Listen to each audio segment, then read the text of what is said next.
आणि आता आजच्या राजकीय बातम्या आपण पाहूयात। गौतम अदानी महाराष्ट्राचं भवितव्य ठरवण्याचा प्रयत्न करतायत। अदानी विनोबा भावे आहेत का? संजय राऊतांकडून सवाल करत अदानी यांच्यावर टीका।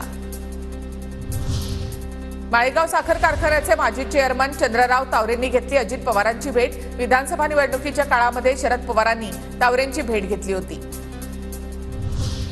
कोर्टामध्ये जनतेच्या दरबारामध्ये पक्ष अजितदादांचा ठरला। शहाजीबाबू पाटील यांचं वक्तव्य, पवारांनी अजितदादांबरोबर एकत्र येण्याचा मोठ्या मनानं निर्णय घेतला तर महायुतीला फायदाच होईल, असंही वक्तव्य।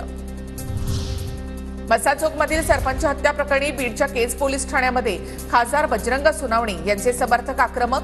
पोलिसांच्या विरोधामध्ये घोषणाबाजी करत सोनवणे समर्थकांचं आंदोलन। संतोष शिंदेंच्या हत्येचा मराठा समाजाकडून निषेध। पुण्यामध्ये अलका टॉकीज ते गुडलक चौकापर्यंत कॅन्डल मार्च। आरोपींना कठोरात कठोर शासन करण्याची मागणी।